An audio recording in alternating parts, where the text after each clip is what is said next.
प्रिय भक्तगण, आज हम आपको एक कथा का श्रवण करा रहे हैं जो सुनने मात्र से आपके जीवन में सुख, संपत्ति और धन की वर्षा होगी। तो चलिए कथा को प्रारंभ करते हैं। एक बार की बात है, भगवान शिव माता पार्वती से कहते हैं कि मानव अपनी ये 4 आदत छोड़ देता है तो सृष्टि पर कोई भी लक्ष्य को पा सकता है। तब माता पार्वती कहती है, हे प्राणनाथ, कृपया ये कौन सी 4 आदत है? फिर भगवान शिव कहते हैं, हे देवी, आज मैं पृथ्वी लोक जाकर एक संत का रूप धारण करके अपने एक भक्त को ये 4 आदतें बताऊंगा। इसलिए आज आप इसे ध्यान से देखेंगे और सुनेंगे। अगर आप यह कहानी सुन रहे हैं तो पूरा सुनिए। इस कथा को आधा अधूरा छोड़कर जाने की गलती मत करिएगा, क्योंकि इस पवित्र कथा को पूरा सुनने से मनचाहा फल की प्राप्ति होगी। इसलिए इस कथा को पूरा सुने। आप शिव भक्त हैं तो भोलेनाथ का अनादर ना करें। एक बार भगवान शिव यानी संत के पास एक शिष्य आता है और कहता है, महात्मा, आप हमेशा सबसे कहते रहते हैं कि ध्यान करो, लेकिन ध्यान करना तो दूर की बात है। मैं तो कुछ समय के लिए आंख बंद करके शांति से बैठ भी नहीं पाता हूँ। मेरा मन इतना अशांत है कि हर समय भटकता रहता है। मैं जब भी ध्यान करने बैठता हूँ तो मेरे अंदर विचारों के तूफान उमड़ने लगती हैं। लोगों के बारे में, अपने साथ बीती घटनाओं के बारे में, अपने भविष्य के बारे में और ऐसी ही न जाने कितनी सारे अजीबोगरीब विचार मेरे मन में लगातार उठने लगती है। मैं इन्हें रोकने की बहुत कोशिश करता हूँ, लेकिन जब रोक नहीं पाता तो बेचैन होकर ध्यान से उठ जाता हूँ। संत महात्मा, आप मेरी इस समस्या का कोई समाधान बताएं। फिर संत कहते हैं, तुम्हारा ही मन है, लेकिन ये तुम्हें कुछ देर तक आंख बंद करके बैठने भी नहीं देता है। तुमने अपने मन को कितना आज़ाद कर रखा है। शिष्य ने उस संत से कहा, मैंने बहुत सोचा, लेकिन मुझे अपनी इस समस्या का कोई समाधान समझ नहीं आया। इसीलिए मैं आपके शरण में आया हूँ। अब आप ही कोई रास्ता दिखाएं। संत ने कुछ देर तक राजकुमार के चेहरे की तरफ बड़े ध्यान से देखा और फिर कहते हैं, ठीक है, तुम ये 4 आदतें छोड़ दो और फिर तुम्हारा मन लगने लगेगा। शिष्य पूरा ध्यान लगाकर संत की बातें सुनने लगा। फिर संत ने कहा, पहली आदत, दूसरों के मन को पढ़ना छोड़ दो। तुम हो या तुम्हारे जैसे ज्यादातर लोग यही गलती करते हैं कि वो दूसरों की मन की बातों को पढ़ने का प्रयास करते हैं कि सामने वाला मेरे बारे में ऐसा सोच रहा है, और यही एक आदत तुम्हें सबसे ज्यादा अशांत और परेशान रखती है। और ज्यादातर मौक़ों पर हम लोग दूसरों की मन की बातों को गलत और नकारात्मक तरीके से पढ़ते हैं।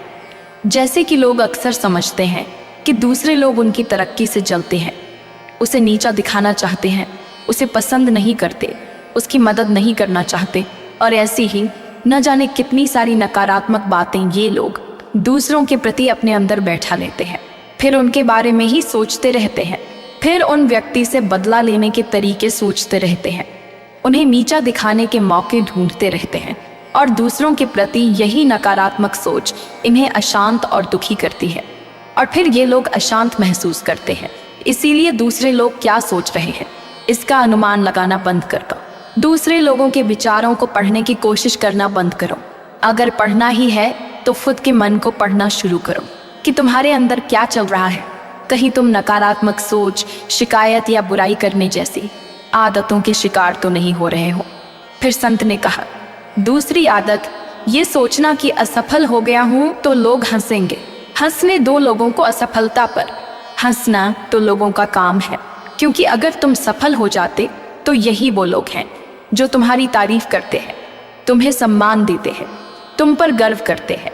अगर तुम अपने सफल होने पर दूसरों से तारीफ की उम्मीद करते हो तो अपनी असफलता पर उनके हंसने से तुम्हें दुखी नहीं होना चाहिए। और हमारी समस्या ही यही है कि हम लोग असफलता को बुरा मानते हैं, जबकि असफल होना सफल होने से भी ज़्यादा ज़रूरी है, क्योंकि बिना असफल हुए मिली सफलता लोगों के अंदर घमंड लाती है और दूसरों को खुद से छोटा समझने की गलती करता है, जबकि असफलता हमें विनम्र रहना सिखाती है, धैर्य रखना और लगातार प्रयास करना सिखाती है। इसीलिए असफलता को बुरा मत समझना चाहिए। और अगर तुम्हारे काम में असफल होने की संभावना नहीं है तो इसका अर्थ यह है कि तुमने अपना लक्ष्य अपनी क्षमताओं से छोटा बनाया है। और अगर लोग तुम पर हंस नहीं रहे, तुम्हें ताने नहीं मार रहे, तुम्हारी बुराई नहीं कर रहे, तो तुम अंदर से मरे हुए हो। तो अपने कर्मों से बाहर जाकर कुछ नया करने का प्रयास नहीं कर रहे हो, क्योंकि असफल भी वही होता है जो कुछ नया करने का प्रयास करता है। और एक बात हमेशा याद रखना, अगर तुम्हारे अंदर असफल होने का साहस नहीं है तो तुम कभी भी वो बड़ा लक्ष्य हासिल नहीं कर सकते जो तुम करना चाहते हो। इसीलिए असफल होने पर लोगों के हंसने से डरना बंद कर दो। अगर आपको भी असफलता से डर लगता है और अगर आप भी सिर्फ इस डर से कुछ नया करने का प्रयास नहीं कर रहे कि अगर मैं फेल हो गया तो लोग क्या कहेंगे, लोग मुझ पर हंसेंगे, मेरा मजाक बनाएंगे, तो आपके इस डर को ख़त्म करना है तो डरना छोड़ दो। फिर संत ने आगे कहा, तीसरी आदत, समय को काटना छोड़ दो। लोगों को लगता है कि वो समय को काट रहे हैं, लेकिन असल में समय हर पल उन्हें काट रहा है।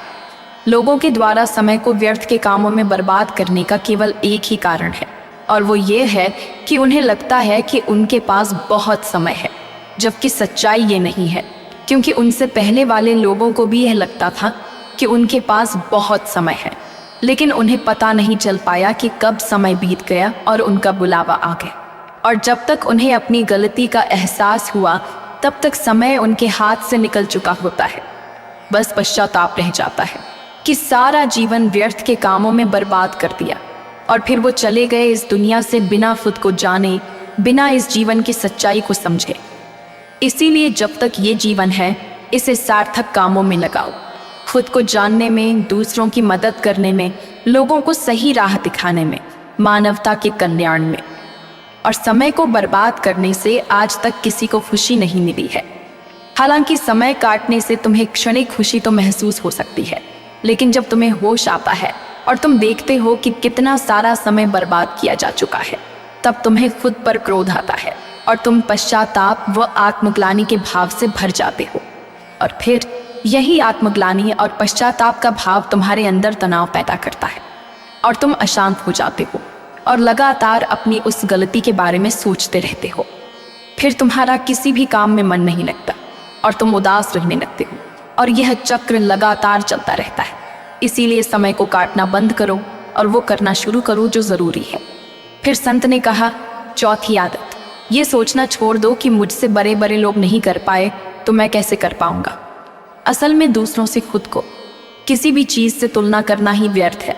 सबकी परिस्थितियां अलग हैं, सबकी सोच अलग है, और क्या हुआ अगर दूसरे नहीं कर पाए तो हो सकता है कि तुम ही कर जाओ, क्योंकि अक्सर वही लोग इतिहास रचते हैं जिनसे ज़्यादा उम्मीद नहीं होती।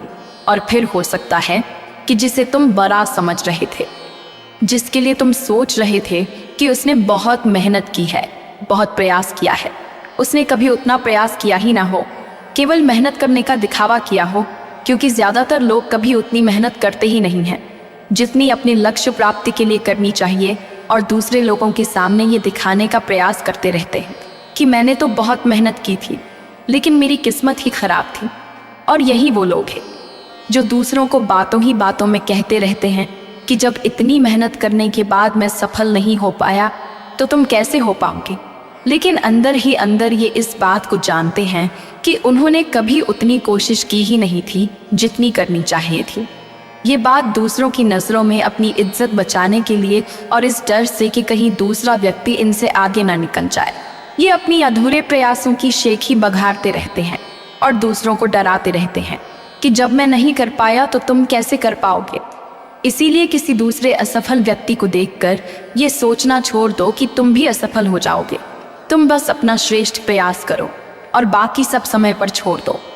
फिर संत ने आगे कहा, अगर तुमने ये 4 आदतें छोड़ दी तो तुम्हारा मन एकदम शांत हो जाएगा और फिर तुम जहाँ चाहो वहाँ अपना मन लगा सकते हो। इतना कहकर संत महात्मा मौन हो जाते हैं और शिष्य को भी अब समझ आ चुका था कि उसे क्या करना है।